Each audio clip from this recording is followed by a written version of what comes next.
How to make duet video no দেখতে চান copyright. তাহলে আপনি পুরো This is ভিডিও দেখতে হবে। ডুয়েট ভিডিও কিভাবে তৈরি করলে আপনার ভিডিওতে কপিরাইট আসবে না, একদম সঠিক গাইডলাইন মেনে এই ভিডিওটা মেক করা হবে। সর্বপ্রথম আমরা চলে যাব আমাদের ক্যাপকাট সফটওয়্যারের ভিতরে। আমরা এখান থেকে নিউ প্রজেক্টে সিলেক্ট করব এবং প্রথমে ভিডিও করে থাকা আমাদের একটা আদার্স ভিডিও আমরা এখানে নিয়ে নেব, এটা লেয়ার হিসেবে প্রথম লেয়ার। এরপর আমরা এখান থেকে ওভারলিতে আমরা আমাদের যে ডুয়েট ভিডিওটা করব, যে রিয়াকশন দিব, ওই ভিডিওটা খুঁজে নিয়ে আসবো, ওই ভিডিওটা আপনাদের সামনে নিয়ে আসবো। ওই ভিডিওটা আমরা এখন নিয়ে আসছি। এই ভিডিওটার আমরা কি করব, এফেক্ট ওফেক্ট করে দেবো। আমরা এখানে একটু এডিট করব, ভিডিওটারে ক্রপস করার চেষ্টা করব। ক্রপস করে আমরা সামনে থেকে, পিছ থেকে এবং সাইড থেকে একটু কেটে নেবো আর কি। এভাবে কেটে নেওয়ার পর তো সাইডের আদার্স যেগুলো, এগুলো বাদ দিয়ে দেবো। ভিডিওটা প্লে করে দেখলাম ঠিক আছে কিনা। এখন এই ভিডিওটা এখানে আপনার 50-50 রাখতে হবে। যে ডুয়েট ভিডিওটা করবো এটা 50%, এবং নিজে যে ভিডিওটা রিয়েকশন দিব ওই ভিডিওটা 50% রাখতে হবে। যেমন আমার ভিডিওটা আমি নিয়ে আসছি, এটা আমি বাকি 50% আমার রিয়েকশন ভিডিওটা দিব আর কি। যেহেতু আমাদের আগের ভিডিও একটু ছোট হয়ে গেছে, এটা একটু ছোট করে মাঝখানে আমরা কিছু টেক্সট অ্যাড করবো আর কি। এভাবে ডুয়েট ভিডিওটা করলে আপনার জীবনও কপিরাইট আসবে না। ডুয়েট ভিডিও আপনার যেমন এখানে সব অ্যাডজাস্ট করে নিতে হবে আর কি।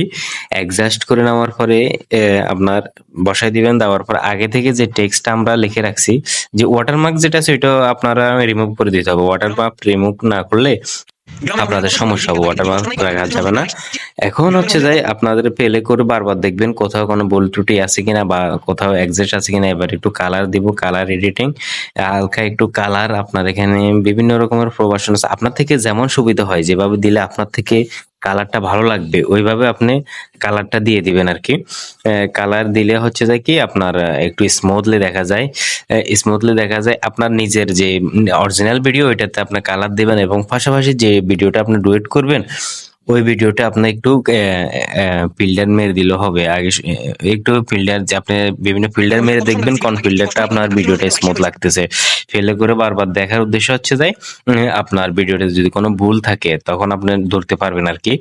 ভিডিওটা আমি একটু নিচে নামা দিলাম 50 করার জন্য। মাঝখানে যে একটু খালি অপশন, আমি আগে থেকে যে টেক্সটটা পিক্সেল ল্যাব থেকে তৈরি করে রাখলাম, ওই পিক্সেল ল্যাবটা আমি এখানে টেক্সটটা নিয়ে আসলাম। মাঝখানে রাখলাম গ্রামের মহিলারা সংগ্রামী, এমন একটা আকর্ষণীয় টেক্সট আপনারা ব্যবহার করবেন আপনাদের ভিডিও টপিক অনুযায়ী আর কি, তাহলে আকর্ষণীয় রাখবে। এখানে বেশি বড় হয়ে গেছে লেয়ারগুলা, আমি এখানে অ্যাডজাস্ট করে দিচ্ছি কেটে কেটে এবং টেনে দিচ্ছি। যেগুলো একবার অ্যাডজাস্ট না করলে আসলে ভিডিওটা দেখতে অত বেশি স্মুথ লাগবে না।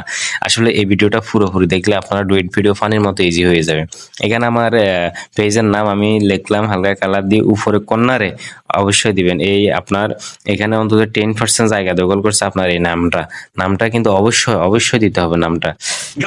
এভাবে আপনি যদি স্মুথলি করতে পারেন তাহলে মনে করবেন আপনি একজন এক্সপার্ট, একজন।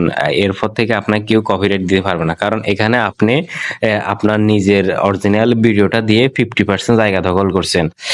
তারপর ওই মহিলার ভিডিও দিছে, যে ভিডিওতে রিঅ্যাকশন করবেন ওই ভিডিওতে আপনার টেক্সট ব্যবহার করে আরো 10% দখল করছেন। এরপর আপনার পেজের নামটা দিয়ে আরো 10% দখল করছেন। এইভাবে করার পর আপনি সেভ করে দিবেন। এইভাবে মূলত আপনার ভিডিও এডিটিং চলে। এভাবে করতে পারলে জীবনে কেউ আপনার